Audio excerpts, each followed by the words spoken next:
Bonjour. Hello, everyone.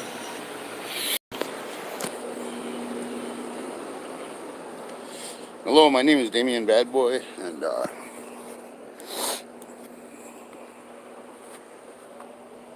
there. It's telling me to rotate my device as I went landscape, but this is Bad Wolf News, and I've switched to this channel now. I have a Facebook page, Damien McKell. They don't allow me to use my real last name on Facebook. I had my name changed in 1999. Just gonna kind of talk about a few things here. I'm sitting out back of my house, so here in Morton, Washington.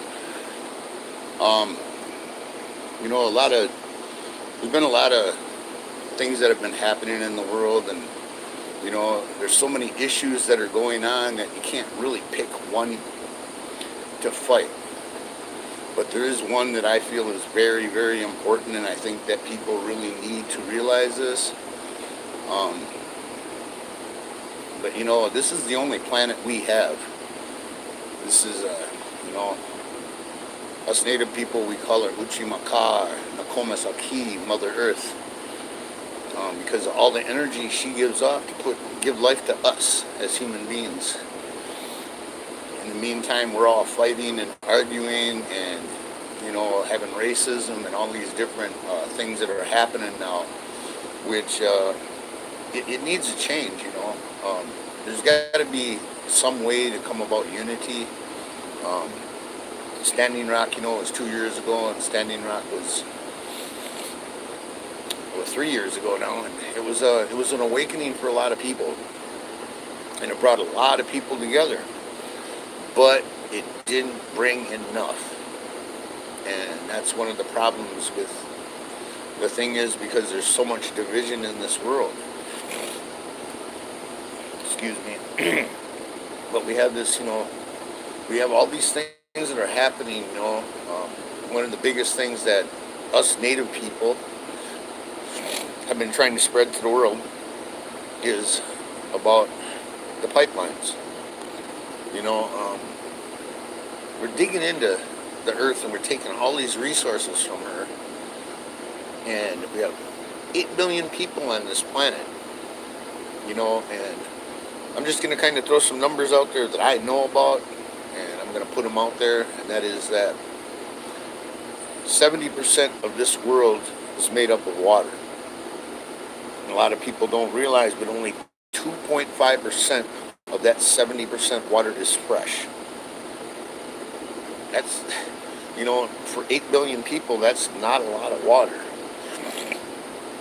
So when you talk about these pipelines, Line 3 is going across the Mississippi headwaters, and my people, the Anishinaabe, I'm from White Earth Nation, them and all the other Anishinaabe tribes are fighting this Line 3 that is going to go through our wild rice beds and go through, some very sacred grounds for us.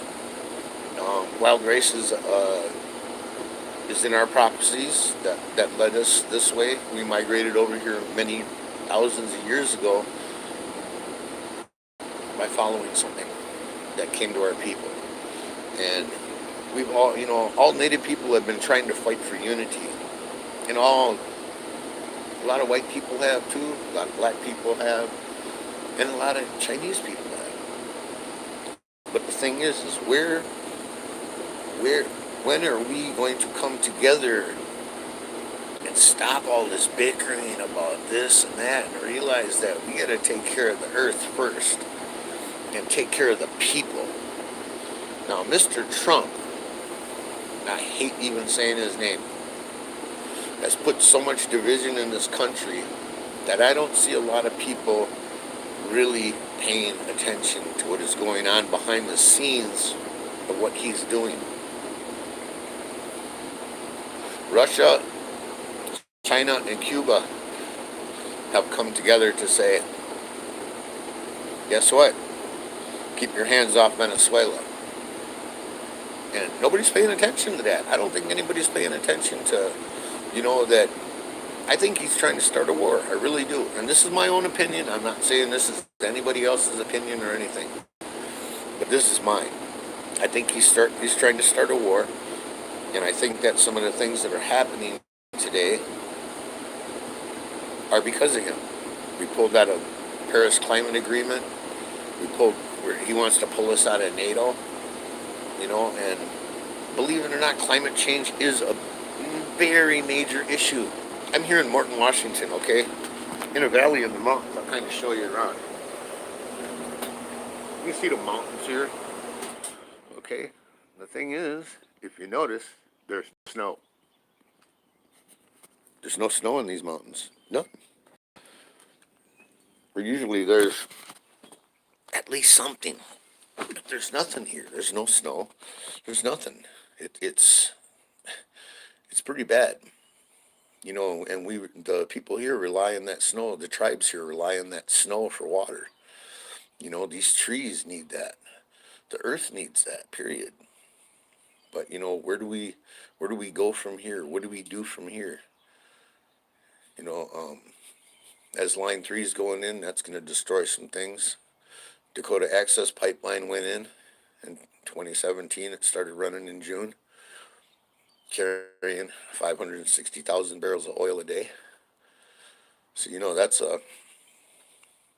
it is a major accomplishment, but it's also very destructive, because if that pipeline breaks over any of them aquifers, and it goes over the Mississippi or under the Mississippi, if it breaks in any of those in the Missouri River, that's 25 million people that are going to lose fresh water. But nobody pays attention to that. We have the Paris riots going on with the Yellow Vest. Yellow Vest movement is a powerful movement, and a lot of people don't understand what it's about. Well, in Minneapolis, we have the Wall of Forgotten Natives, a major, lot of people, a lot of native people that are homeless and that are struggling. Yes, because of drugs and alcohol, but they also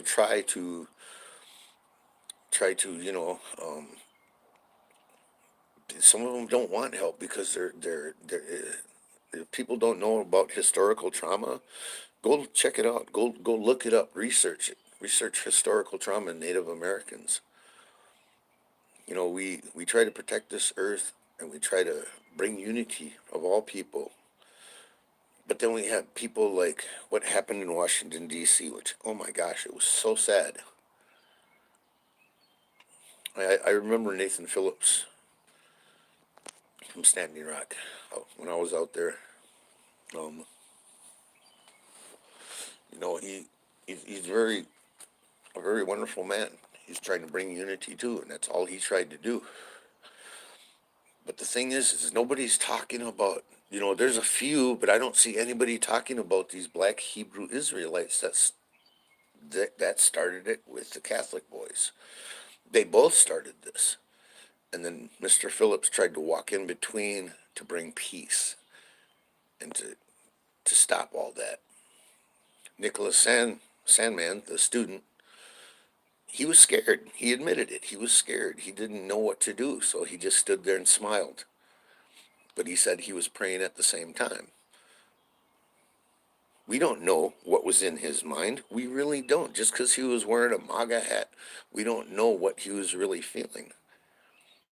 You know, he might have been scared at that point, and he might have had, you know, didn't know what to do, so he just froze. A lot of people freeze in situations like that. But people are not talking too much about the black Hebrew Israelites that started all this. You know, I sometimes have issues with that too. Because I'm from here. My people are from here. My ancestors are from here. We're not from Africa. We're not from China. We're from here. We're from here. Here in the United States of America. Where, remember that word, United States of America. Where's the United? I don't see no United. I see Washington trying to split there into two states here. They're talking, two guys brought that before the House of Representatives here in the state of Washington. I've heard, North Dakota's put in a thing for breaking off. They've been doing it for many years. And a lot of states are. But, that shows you that that word should not be the United States. Because what's united about us? What is united about us? What what is why do we call ourselves the United States when there's so much division? There's so much division about what's going on with the pipelines. There's so much division about what's going on with Trump and his country. There's division about racism, division on inequality. Um, I have nothing against transgender or LGBTQT. I have no problem with them people. So why does everybody else? That's if that's who they want to be, let them be that way. Don't say that it's wrong. That's just how they are. That's they're people. They're human beings. We're all human beings. You look in any of the, I call them man-made books, the Bible, the Torah, the Quran. They're books that were written to bring about unity, but also, if a lot of people don't understand, these books were also to put the fear of God into people to control people. And you have to look at that also. But you also have to look past that. And the words that are in these books are teachings that are trying to be passed down. But somewhere along the line, some of them have become morphed into something else. You know, um, like here, this is a church right here. We kind of this church, this congregation has basically went downhill because this is a small town and not many people.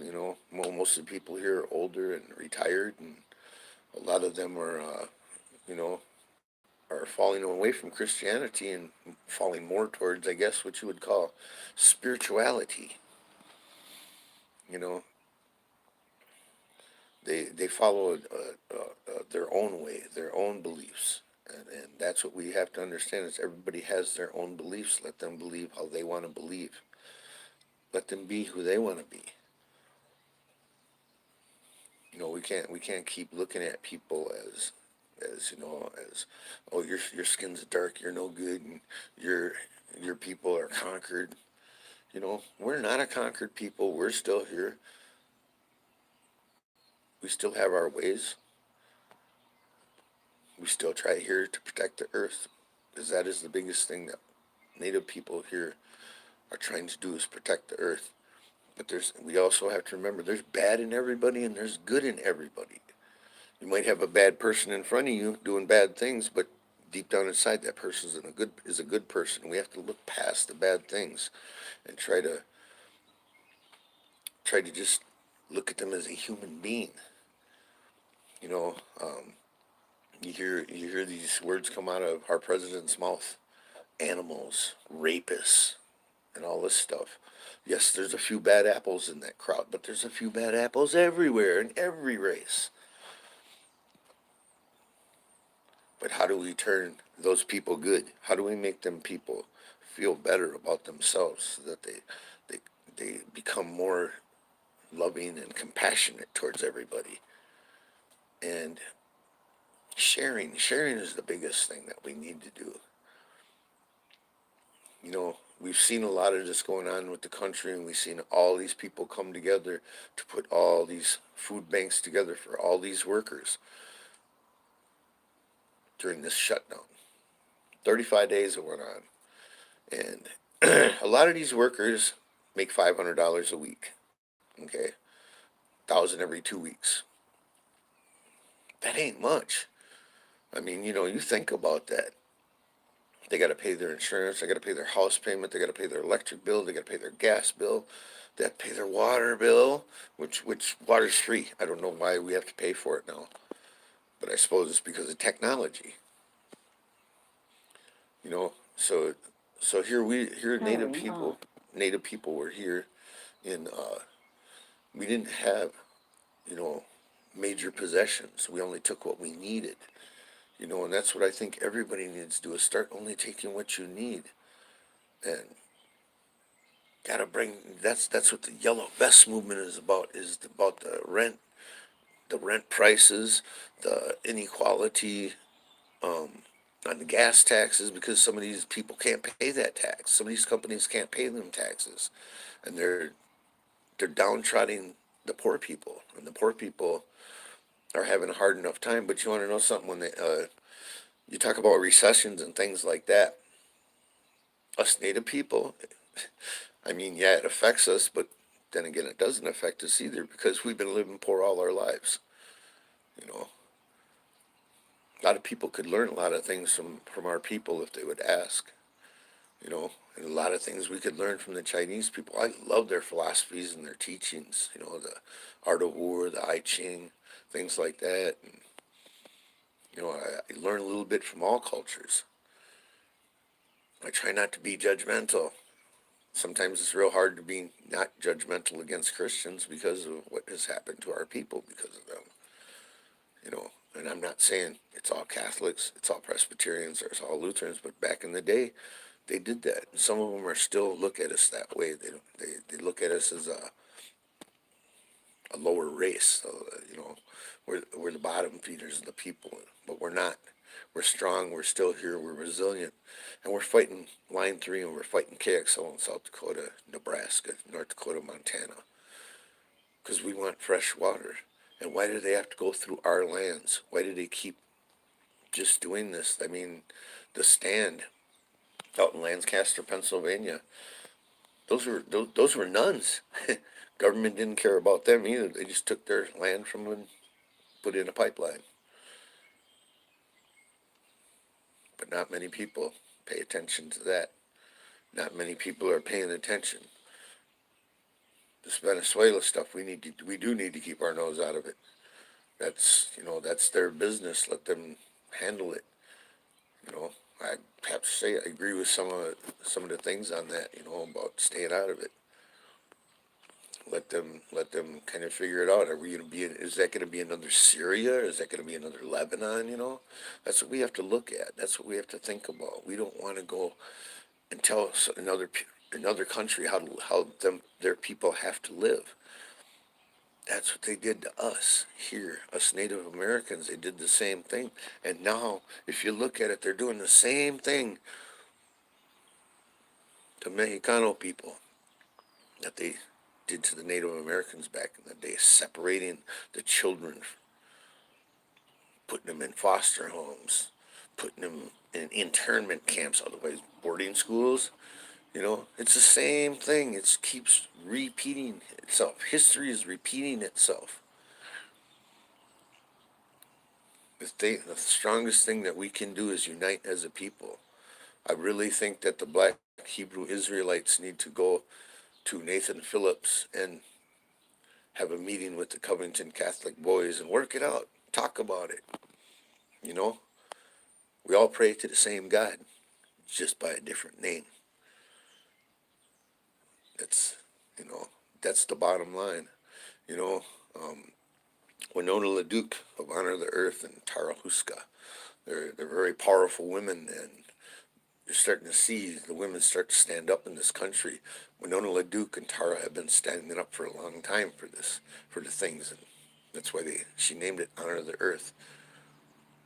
You know, they're doing powerful things with Line 3, KXL. They did a lot of work with, you know, the Dakota Access and Standing Rock. You know, she goes around the country and she talks about, you know, sustainability, growing your own food. You know, um, why don't we start, you know, using more solar? Why don't we start doing these things and start learning about the green way? I read a thing on Royal Dutch Shell, the Shell Corporation. They're they are turning more towards solar energy and more green energy, and want to get away from oil. Which, wow, that's awesome. That's awesome. You know that they're starting to do that. ExxonMobil, the number one oil company in the world. I haven't really looked a lot into them, but they haven't made a big announcement like that. Royal Dutch Shell did make that announcement this week, which made me pretty happy, you know. And that's the things that we got to look at. That's the things we need to pay attention to. A lot of my information that I get is from different news sources. I watch CNN, I watch MSNBC, I watch RT News, I watch the Young Turks, uh, you know, Tink Olger and Indigenous Indigenous Media Network. They're also a good one. Also Dallas Goldtooth and the Indigenous Environmental Network. They do a lot of good work too. Search these people out and see what they're doing and talk to them. But the biggest thing that we all need to talk about is unity. Unity is our biggest thing. Yellow Vest movement is trying to do that for all of us and trying to get us to open our eyes because there's three of us that rent a house so that we can live. If I wouldn't came in and moved in with my friends, I'd be living out on the streets. I'd be in the Wall of Forgotten Natives myself. But somebody put out a helping hand to help me to do that, help me to live. And that's the care and that's the love and compassion that not a lot of people have, and we have to start doing that with all of us. You know, so I'd just like to thank all you guys for watching this. This is my first one on here. I'll be doing more. I'll do another show tomorrow at 3 p.m. too. So catch me then, and you all have a good day, and I will talk to you later. And please share this out if you can. I hope.